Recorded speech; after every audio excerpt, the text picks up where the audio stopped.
Eu espero que vocês estejam todos bem. Em breve, se Deus quiser, vamos estar juntinhos de novo, tá bom? Então, hoje a gente vai ter mais uma aula de história, minha disciplina favorita. E a gente vai estudar, né, uma aula de história. Eu peço para vocês que já peguem um livro de vocês de história, lápis, borracha, lapiseira, apontador, uma garrafinha com água, né? Muito importante você ter uma garrafinha com água da tia para aqui, pra gente ir para um local, para não precisar ficar saindo tanto do local onde a gente já está, né? E aí você também, né, fica bem tranquilo, relaxa para ver essa aula, escolhe um local bem claro, iluminado, tranquilo para você compreender bem o conteúdo. Se você não é inscrito no canal da escola, vai lá no YouTube, se inscreve e ativa também os sininhos de notificações. Se você ainda não tem o aplicativo da escola, vai lá no nosso perfil no Instagram, coloca o nome da escola na barra de pesquisa e lá tem todas as informações necessárias que você precisa saber sobre esse aplicativo, tá bom? Então vamos começar a nossa aula, né? Hoje na nossa aula de história nós vamos estudar sobre os primeiros povos nômades no Brasil, né? O que é as pessoas nômades chamaram? O povo nômade era um povo que não tinha um lugar certo para morar, eles viviam migrando, né? Eles não ficavam num canto só, eles estavam aqui, depois eles iam para ali e depois para ali e eles iam saindo, né? Eles não tinham um lugar fixo para morar, né? Você gente, hoje em dia existe gente nômade? Existe, pode-se dizer que quem mora no circo é nômade, né? Porque um circo ele nunca fica num lugar fixo. Claro, existem exceções, existem circos fixos, mas existem circos que nunca param no canto, né? Eles sempre vão passando de um lugar para o outro, eles não ficam fixos, né? Eles não têm um lugar certo, eles vão para lá, para cá, para lá, para cá, sempre assim, né?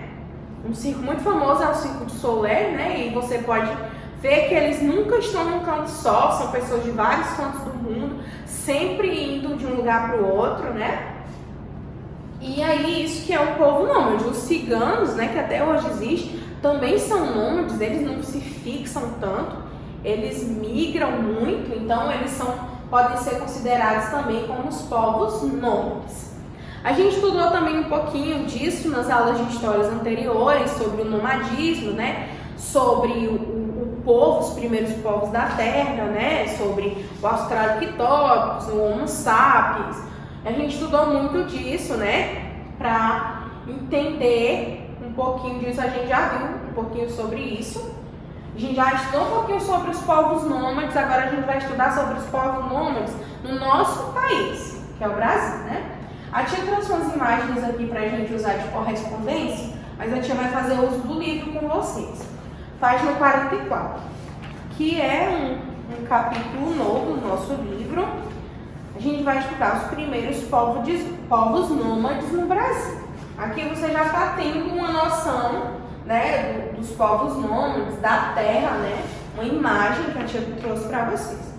Os primeiros povos, né, que a gente se tem notícia no Brasil, viviam num território cuja fauna e a flora eram completamente diferentes das atuais. Ou seja, a natureza era diferente, as árvores, a terra, né? Porque ainda não tinha muita gente, não tinha casa, não tinha nada, pode-se dizer. Então era bem diferente do que a gente vê hoje, né? A natureza era predominante. Isso porque o clima era diferente, chegando a ser bastante seco ou bastante frio.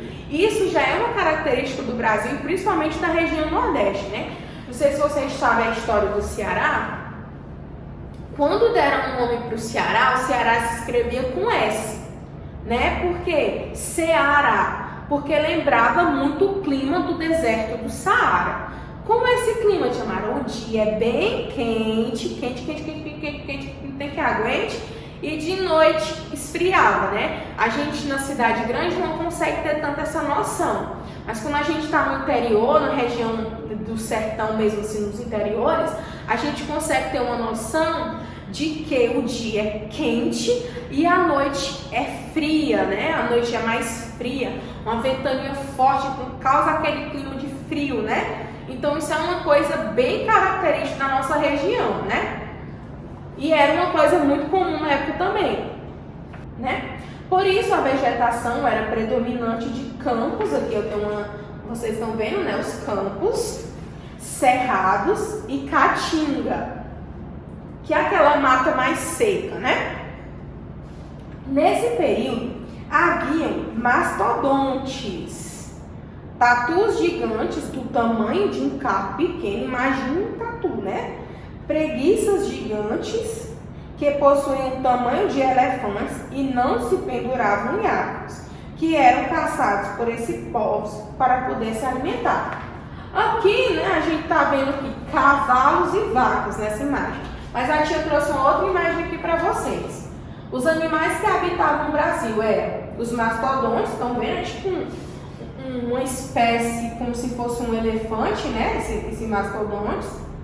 Era uma espécie como se fosse um elefante, né? Que lembra muito os mamutes também.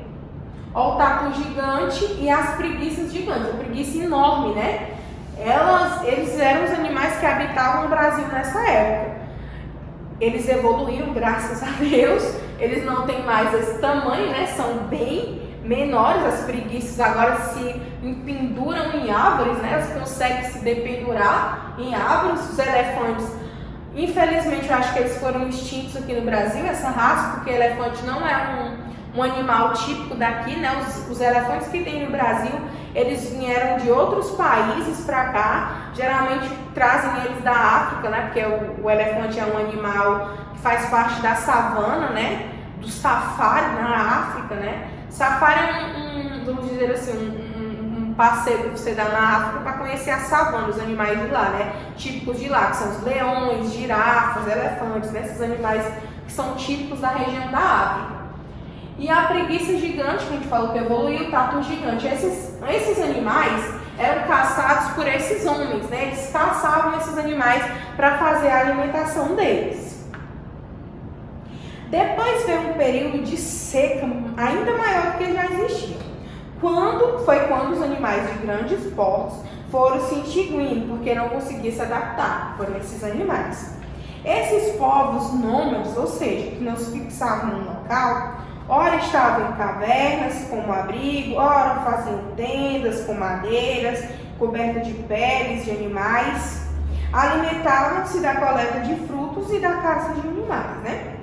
Há indícios de que esses povos utilizavam instrumentos rudimentares, feitos com pedra para realizar as diversas ações, como cortar, raspar e bater, né? Há indícios de que eles utilizavam desses materiais que já existiam na natureza para fazer esse processo, né? De bater, de caçar, de cortar, né? Não temos assim uma certeza, são apenas indícios que indicam que eles faziam uso desse material. Mas geralmente, provavelmente seja verdade mesmo, porque como é que começou a existir o fogo, né? As pessoas, na época do fogo, no período do fogo, que houve uma guerra do fogo, porque esses homens aqui acreditavam que quem tinha o fogo tinha todo o poder. Como é que eles descobriram o fogo? Batendo uma pedra na outra, né? Então eles já sabiam que pedra era cortante, que pedra fazia barulho, então eu acredito que realmente seja uma informação verdadeira, né? Eles usassem pedra para cortar, para riscar e tudo mais. E aqui na página 45 traz uma imagem do Parque Nacional da Serra da Capivara, tá aqui também. Eu trouxe essa imagem aqui também no slide, que fica localizado no Piauí. No Brasil, os vestígios mais antigos desses povos estão localizados nos sítios arqueológicos da Serra da Capivara, na região de São Raimundo Nonato, no Piauí. É possível encontrar em cavernas milhares de pinturas rupestres, feitas com tintas omitidas pela mistura de óxido de ferro, cera de ouvido e outras coisas que eles usavam para pintar na parede. Acredita-se que essa pintura rupestre tinha para esses povos um significado mágico e religioso, para que o alimento não faltasse quando saíssem para caçar e pescar, pois predominantemente figuras de animais quadrúpedes, aves, répteis e em menor quantidade peixes. Então, existe uma ideia, né?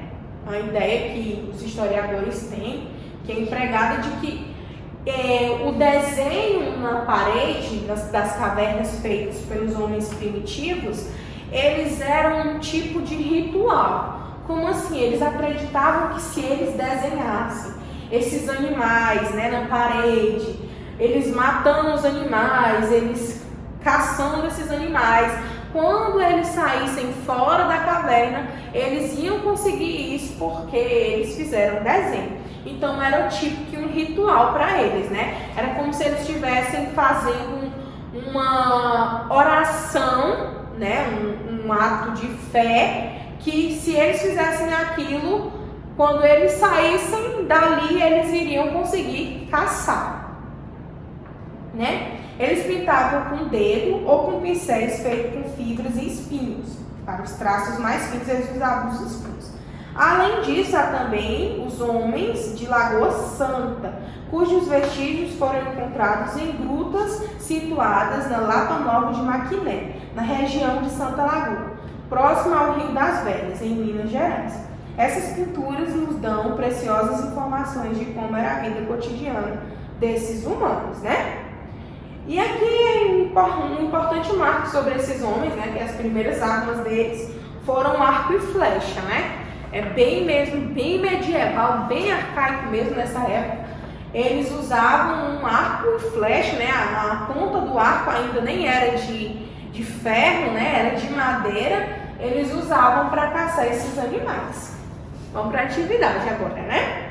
Na página 46 está escrito assim: leia o texto e depois desenhe como você imagina que eram a fauna e a flora do território brasileiro na época dos primeiros povos que se tem notícia. Aqui tem um texto, tá? Na página 46 a 47, que você vai ler esse texto e depois você vai desenhar. O texto faz uma descrição dessa fauna, dessa flora. Você vai fazer um desenho nesse quadradinho que tem na página 47, de quando você imagina que era a natureza. Como é que você acha que eram as árvores, como eram os rios, como era o gramado, né? Você vai fazer esse desenho, bem caprichado. Na página 48, explique o motivo pelo qual alguns dos animais da pré-história brasileira foram se extinguindo. Né? Aí, qual foram os animais? Foram esses animais, né?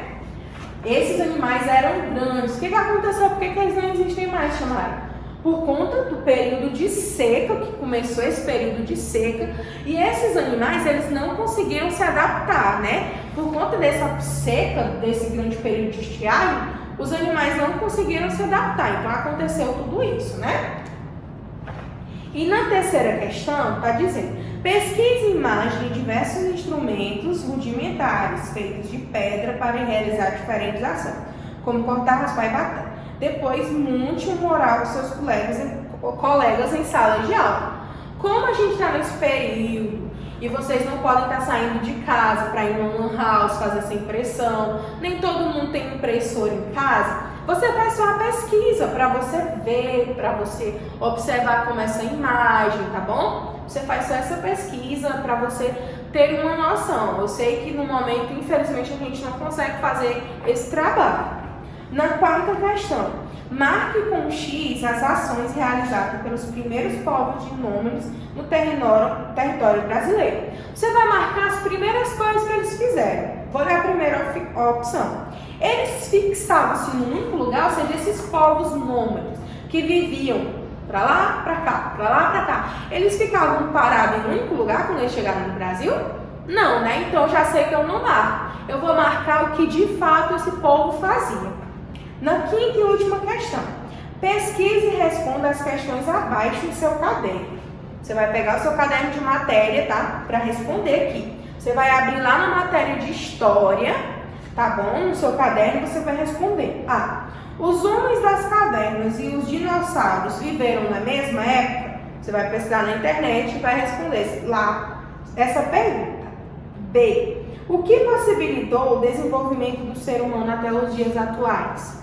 né? Você vai fazer também essa pesquisa na internet para responder lá no seu caderno, tá bom? Então, meus amores, essa foi a nossa aula de história de hoje. Eu espero que vocês tenham compreendido o conteúdo. Se não compreenderam, revejam a aula. Usem o livro junto com a tia, que é para vocês terem uma compreensão mais ampla do conteúdo, tá? E se cuidem, lavem as mãozinhas, se saírem na rua, usem máscara e álcool em gel, tá bom? Então até a próxima aula, fiquem com Deus. Se Deus quiser, nós vamos estar juntos de novo.